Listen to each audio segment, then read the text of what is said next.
नमस्कार दोस्तों, मैं रवि। आप देख रहे हैं मनी लाइव। मनी लाइव में आपका स्वागत है। हमारे चैनल पे नए हैं तो सब्सक्राइब कीजिएगा, नोटिफिकेशन ऑन कर लीजिएगा ताकि हमारी खबरें सबसे पहले आप तक पहुंचे। दोस्तों, चिराग पासवान को मनाने के लिए धर्मेंद्र प्रधान उनके घर पहुंचे। हम उनके साथ सीटों पर लेकर उनकी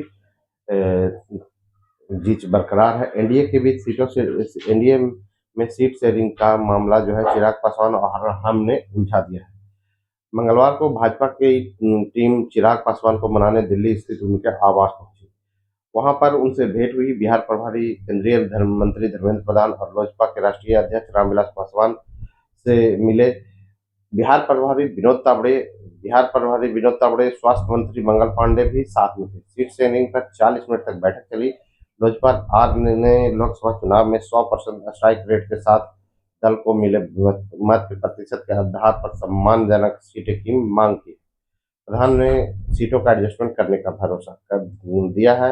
लोजपा आर कम से कम 30 सीटों पर चुनाव लड़ने पर अड़ी हुई है। सूत्रों के अनुसार चिराग ने जीती हुई 5 लोकसभा सीटों में पड़ने वाली कम से कम 2 विधानसभा सीटों पर दावा किया है। 2020 के विधानसभा चुनाव में पार्टी को मिले वोटों को भी सीटों के बंटवारे के समय ध्यान में रखने की बात कही गई है।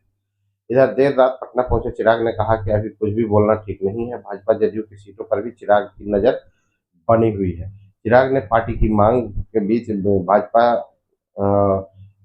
से के साथ मिलकर बैठकर रास्ता निकालने पर मंथन कर रही है। इस पर उन्होंने बयान दिया है कि लोजपा का दावा है कि वैसी सीटों पर भी नजर है जो भाजपा और जदयू की सिटिंग सीटें हैं। जदयू अपने दावे और जीती हुई कोई भी सीट लोजपा आर को देने के लिए तैयार नहीं है। इसको लेकर भी जीत जारी है।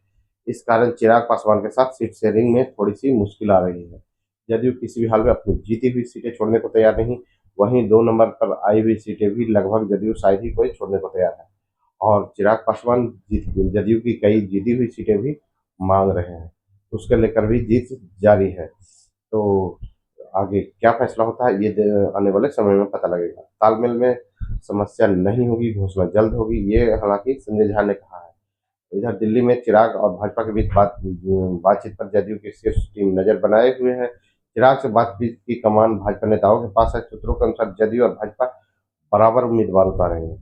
जदयू के कार्यकारी राष्ट्रीय अध्यक्ष संजय झा ने कहा है कि सीटों के तालमेल में कोई समस्या नहीं है। माना जा रहा है कि 1 2 दिनों में सीटों की घोषणा कर दी जाएगी। हिंदुस्तानी अवामी मोर्चा भी 20 सीटों पर अड़ा हुआ है और मिल रहा है उसे 7 से 8 सीटें ही दी जा रही है। उसको लेकर भी पेच फंसा हुआ है। कम से कम जीतन राम मांझी जो है कम से कम 20 सीटें मांग रहे हैं, जबकि उन्हें 7 से 8 सीटें ही देने का ऑफर दिया गया है। हम के राष्ट्रीय अध्यक्ष संतोष कुमार सुमन ने कहा है कि सीट बंटवारे को दिनों में लॉक कर देंगे। मतलब है कि धर्मेंद्र प्रधान से मांझी की वार्ता बेनतीजा रही। दोस्तों, आप देख रहे हैं मनी लाइफ। मैं हूं रवि। मिलते हैं अगले वीडियो में नए न्यूज के साथ।